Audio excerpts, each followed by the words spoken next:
Welcome to Diksha Online. Today our topic is current electricity and modern physics. Both very important topic for any examination point of view.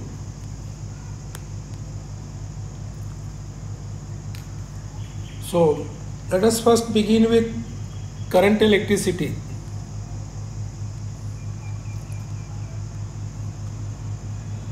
First of all, what do we understand by electric current? Electric current is, in electrostatics we studied about stationary charges, charges at rest. But current is constituted by moving charges. But not all the moving charges can constitute current. There must be a net flow of charge through an area in certain direction. Then only we can say that current is flowing through that area. So, and direction of electric current we always take in the direction of the motion of the positive charges. In fact, in case of conductors, current is constituted by movement of free electrons inside the conductor, and in case of electrons we take the direction of electric current in a direction opposite to the motion of the electrons.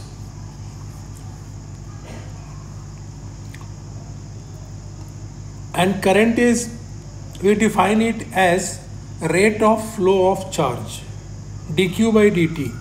So its unit is coulomb per second. SI unit of electric current is ampere. 1 ampere is coulomb per second. And the conduction mechanism in case of a conductor is that electrons acquire drift velocity inside the conductor, and as a result of that current will start flowing through the cross section of the conductor, and the direction of electric current will be opposite to the direction of the drift velocity of electrons. Drift velocity of the electrons is given by NEAVD. VD is drift velocity, A is cross sectional area of the conductor, N is concentration of free electrons, that is number of free electrons per unit volume, that is called N. And as I said, definition is rate of flow of charge. Current is a scalar quantity, but we define a vector here that is called current density. That is, current per unit area is called current density, and it is defined, current density is defined as current per unit area, ampere per meter square will be its unit, and its direction, since it's a vector, so direction of this vector is always in the direction of the current. And current is given by integral J dot ds. So current, as it is given by dot product of these two vectors, area is a vector. We have treated area as a vector earlier also. So it is dot product of two vectors, so therefore current is a scalar quantity. And now, what is the relation between the drift velocity and the electric field? So that is Vd is equal to mu into E. Vd vector is equal to mu into E. Mu is called mobility, and mobility from this definition is drift velocity per unit field, that is called mobility of electrons. And current density then in terms of this can be given by, it is I by A, so it will be equal to simply NEAVD, or it is simply equal to sigma into E. And reciprocal of conductivity is called resistivity. Unit of resistivity will be ohm meter, and for conductivity then will be ohm meter inverse.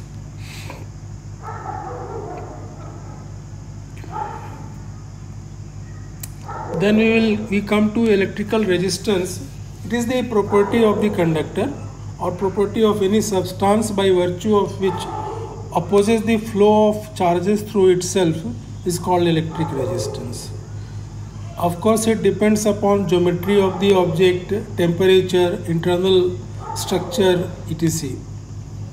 And for a cylindrical conductor it is given by R is equal to rho L by A. Rho is resistivity, L is length, A is cross sectional area. Temperature, the resistance is temperature dependent. It increases linearly almost for a conductor, and for semiconductors it is decreasing with increase in temperature. And that relation, that dependence on temperature is given according to this relation, that R is equal to R naught into 1 plus alpha theta. R naught is resistance at 0 degree centigrade, and theta, this R is resistance at temperature theta. Alpha is called temperature coefficient of resistance. And resistivity also is a function of temperature, and at normal temperatures it will be linearly varying with temperature, given by similar relation, that rho is equal to rho naught into 1 plus alpha into theta. Unit of alpha will be Kelvin inverse or degree centigrade inverse. And Ohm's law is a very important rule. It is but not a universal fact. Ohm's law is the most fundamental of the laws in electricity. It says that current through the cross section of the conductor is proportional to the applied potential difference. Under the given physical conditions, V is equal to Ri. That physical condition is temperature of the conductor is constant. Then we have Kirchhoff's law. Kirchhoff's laws are nothing but law of conservation of charge and conservation of energy. We can put this law in two parts. One is Kirchhoff's current law, that sigma I is equal to 0 at a node. Algebraic sum of currents at a node is always equal to 0. In other words, it can be stated as that sum of incoming currents is equal to sum of outgoing currents at a node. And this is nothing but conservation of charge. And one more rule is called Kirchhoff's voltage law. That is nothing but law of conservation of energy. According to this, sum of the voltages in a closed path is always equal to 0. In circuits, these two rules are very helpful to solve the questions. It helps us to find the value of unknown currents in different branches of the circuit. Combination of resistances, there can be two type of combination. One is called series connection. In series connection, resistances will be connected end to end. And you can see that since they are connected end to end, so the same current will be flowing through all of them. But potential, as per Ohm's law, will be different. Potential will be directly proportional to resistance here. Larger is the resistance, more will be the potential difference across that resistor in series grouping. And as far as the equivalent resistance in series grouping is concerned, it is equal to sum of the individual resistances.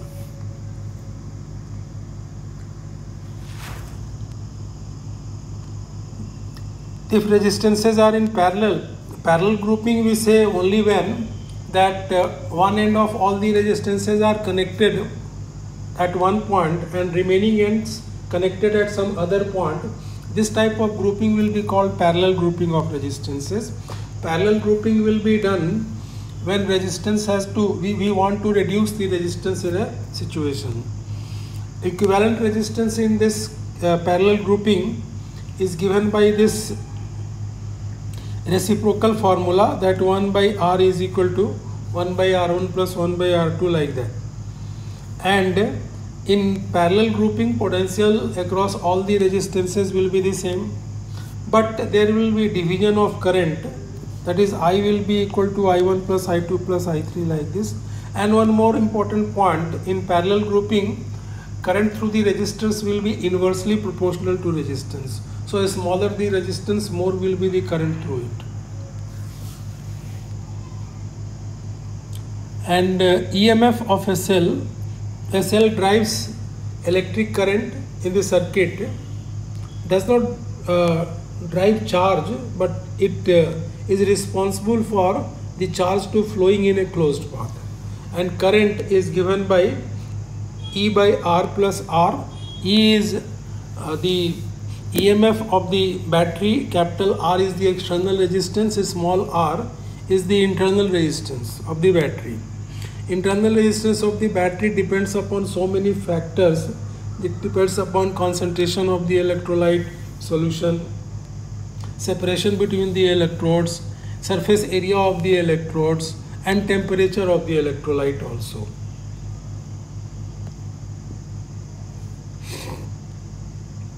Terminal voltage of the cell depending upon situation, this is V is equal to E minus IR in case of discharging, and it can be equal to V is equal to E plus IR in case of charging, and V is equal to E,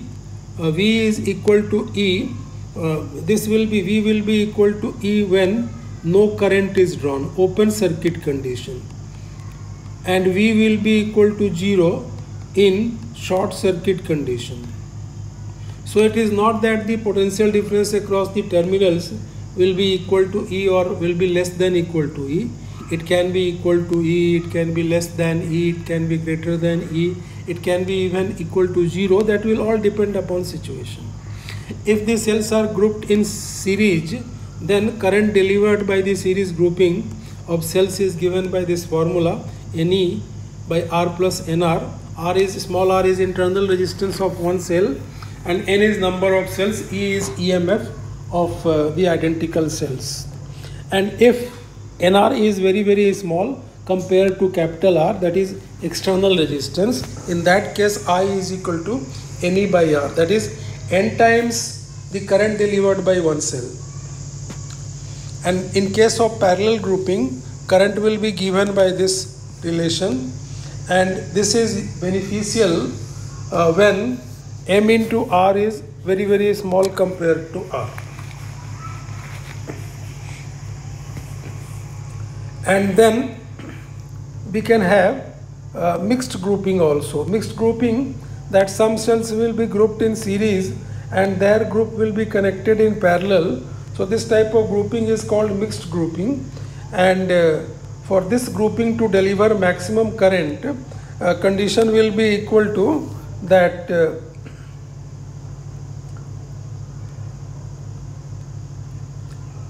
MR should be equal to NR.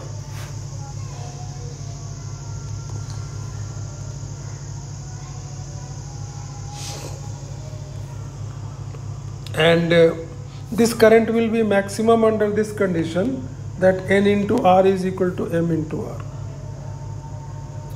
Wheatstone bridge is used to measure some unknown resistance, and we balance the bridge under the balanced condition.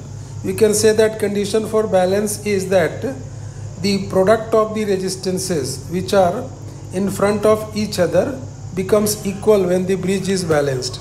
That is, P into S will be equal to Q into R.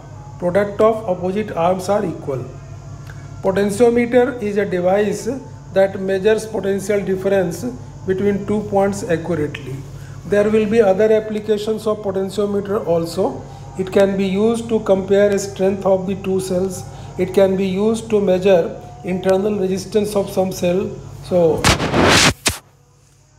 it is a principle of potentiometer is simply that potential difference across any 2 points on the potentiometer wire is directly proportional to length of the potentiometer wire. It works. An ammeter is a device that is used to measure electric current. It is always connected in series. With suitable arrangement, a galvanometer can be converted into an ammeter. To convert a galvanometer into an ammeter, a small resistance is joined in parallel to the coil resistance of the galvanometer. This small resistance is called shunt resistance.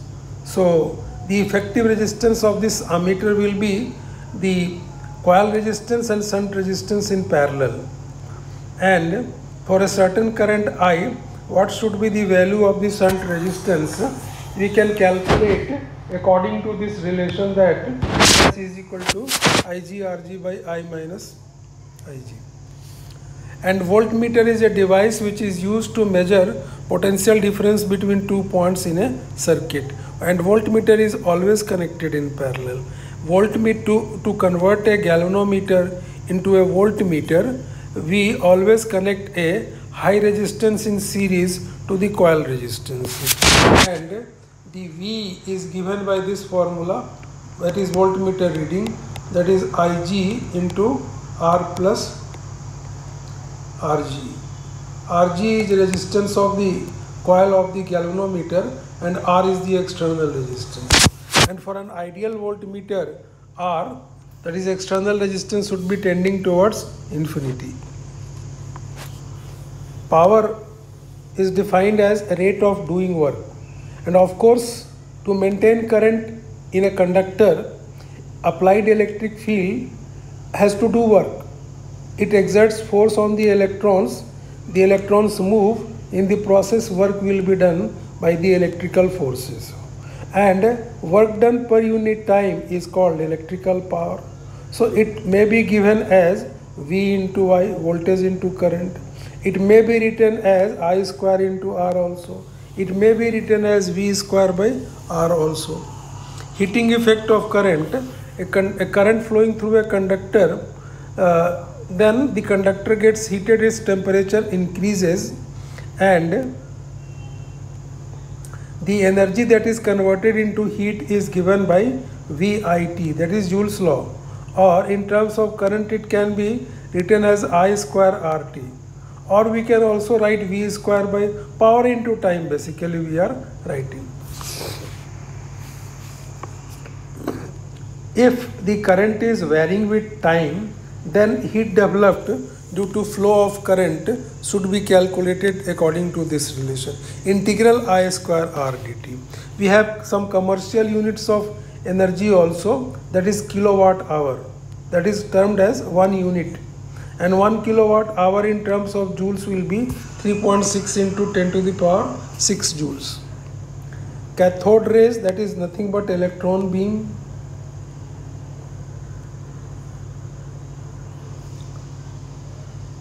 Then coming to Planck's quantum theory, that is we are coming to modern physics. To explain the phenomena of photoelectricity, Einstein first of all suggested that if we consider light to be made of fundamental particles called photon, then we will be able to explain the phenomena. And he said that light is made of particles, and if frequency of light is nu, then energy of one photon will be given by h nu, and h is called Planck's constant. Its numerical value is 6.63 into 10 to the power minus 34 joules second.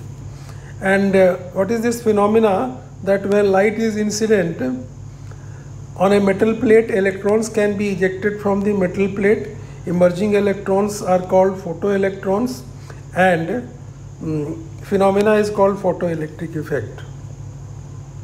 For this photoelectricity to take place, wavelength of the incident light should be less than a certain wavelength, that is called threshold wavelength for the given material, or the frequency of light, incident light, should be greater than a certain frequency called cutoff frequency of that metal. Then only photoelectrons can emerge, and maximum kinetic energy of the photons, that is Kmax,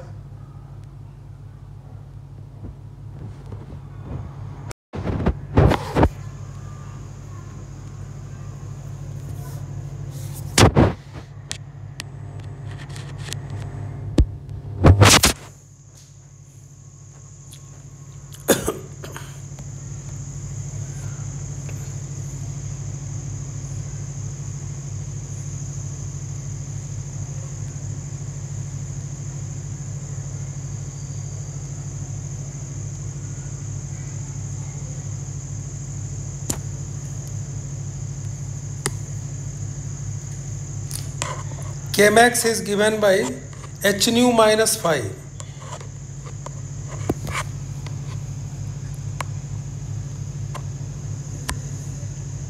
Kmax is given by h nu minus phi.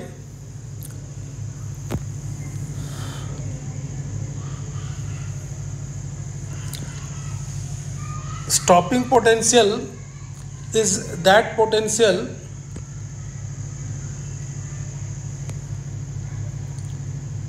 at which photocurrent in the circuit becomes zero, and the expression for this is equal to E into Vs.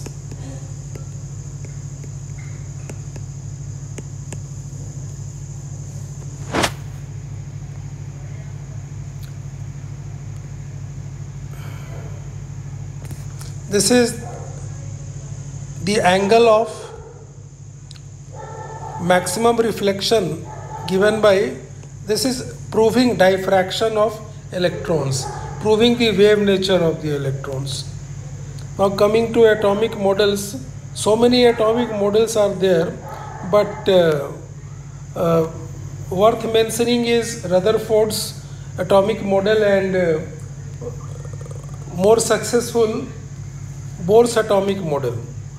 Rutherford is given the credit of searching the nucleus, and regarding this he did a famous experiment called alpha particle scattering experiment, and thereby he could first of all predict the size of the nucleus.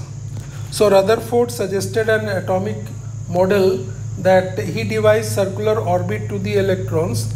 Everything was fine for his model, but since he devised circular orbits to the electrons, the electrons were in accelerated motion, and charges in accelerated motion radiate energy in terms of electromagnetic waves.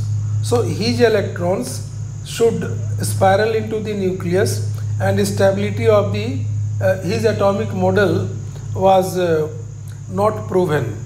So his theory ultimately was rejected, and Niels Bohr could give us a more convincing theory of the atom. So it is known as Bohr's postulates.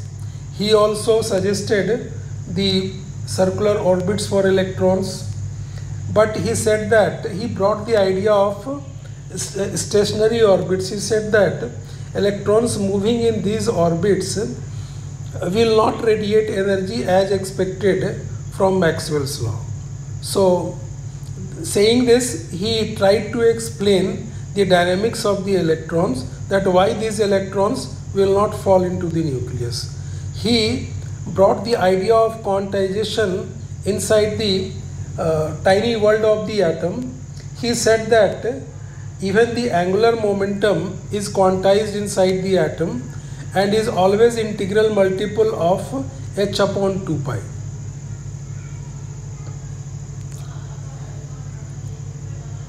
Energy, radius, everything is quantized inside the tiny world of the atom. They cannot acquire any discrete value, any value, but only certain discrete values are permissible to them. So he first of all predicted the size of the hydrogen atom, then he calculated energy of the hydrogen atom. His theory is successful in explaining each and every aspect related to a single electron system, that is for hydrogen atom or hydrogen-like atoms. Hydrogen-like atoms, for example, helium singly ionized, lithium doubly ionized, beryllium triply ionized, like that. He found the expression of energy was this. Binding energy of the hydrogen atom is given by this. He also said that electron can make transition from higher orbit to lower orbit, and in the process the energy difference is converted into photon at once. This is his formula for radius of the atom, and this is his energy formula. Rydberg constant is, Rydberg constant is minus E1 by CH. E1 is minus 13.6 electron volt, C and H we know. And for a spectral series, these formulas, that is Lyman series, Balmer series, Paschen series, these formulas can be used. Excitation ionization energy is defined as the minimum energy that should be given to the atom to knock out the electron from its ground state. For example, in case of hydrogen, the ionization energy will be 13.6 electron volt. Similarly, excitation energy is the energy that should be given to the atom to bring the electron from one quantum state to the other. X-rays means inverse photoelectric effect. In photoelectric effect, radiations fall on a metal plate. And electrons are emitted. In case of X-rays, when highly energized electron beam impinges on the metal plate, then electromagnetic radiations emerge. Those electromagnetic radiations are traditionally called X-rays. And when we examine the radiations emerging from a target, and we plot, suppose, the intensity of the radiation and the wavelength of the emitted radiation, then a plot like this will be observed. We are finding that there is a certain wavelength below which no X-ray is emerging, and then at other wavelengths the intensity is varying smoothly, and all the wavelengths up to infinity are present in the spectrum. At some sharply defined wavelengths, intensity is increasing sharply, marked as K alpha and K beta. So these X-rays marked as K alpha and K beta were called characteristic X-rays, and the wavelengths for which intensity is varying in gradual manner is called continuous X-ray. The minimum wavelength that will emerge from this tube is called cutoff wavelength and is given by this in angstrom. And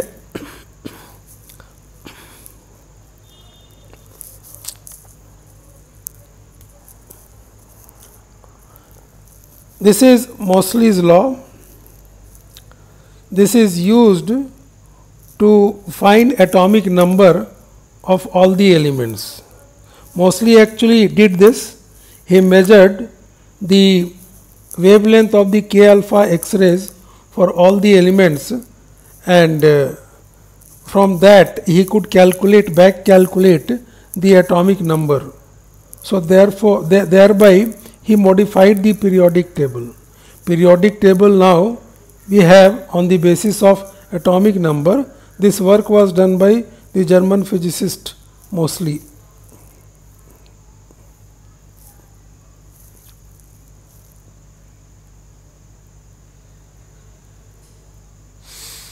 Then come to nuclear physics. Radius of the nucleus is related to mass number. In fact, R is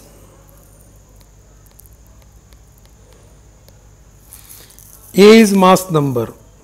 We find that density of all the nuclei in nature are equal. Density is a constant, it is independent of mass number. Radioactivity is a phenomena in which the large nuclei having mass number 210 or more disintegrate on their own, and in the process energy is released. This phenomena is called natural radioactivity. And in these processes, three types of radiations emerge, which are traditionally called alpha, beta and gamma radiations. Alpha particle is nothing but the helium nucleus. A large nucleus, whenever disintegrates, first of all it will emit an alpha particle, thereby it reduces its mass number by 4 and atomic number by 2. So by this, size of the nucleus decreases and stability is attained by the nucleus.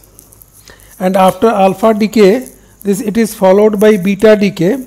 Two type of beta decay can take place. One is electron emission, other is positron emission. These reactions can be represented like this. This is for alpha decay, mass number is decreasing by 4 and charge number is decreasing by 2. Alpha particle, that is helium nucleus, is emerging. Beta emission is nothing but neutron to proton conversion in electron emission and proton to neutron conversion in positron emission. And one more particle is emerging, that is called antineutrino in case of neutron to proton conversion and neutrino in case of proton to neutron conversion. Neutron to proton conversion is energetically favorable reaction because mass of neutron is slightly greater than mass of proton. But for the proton to convert into a neutron, energy will have to be given because that will amount to creation of mass. For that, energy is required. And this phenomena of radioactivity is governed by rules of chances, rules of probability. And to explain the phenomena, we define one term called activity. This is rate of disintegration, dN by dt. In fact, we write it as R is equal to minus dN by dt. Minus, we can understand that if we have a sample of radioactive nuclei, it disintegrates, so its number of active nuclei decreasing with time. So dN by dt will be negative in itself. So this minus sign is making it positive. Its unit is disintegrations per second, SI unit. Other units are also used, Curie. And half-life for the phenomena is given by log 2 by lambda. And this is the relation which gives you number of active nuclei at any time t.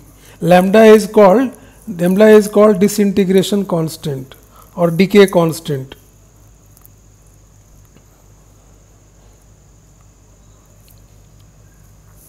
Mean life of the sample is defined as 1 upon lambda. Curie is unit of activity. Arbitrarily it is equal to 1 Curie is equal to 3.7 into 10 to the power 10 disintegrations per second.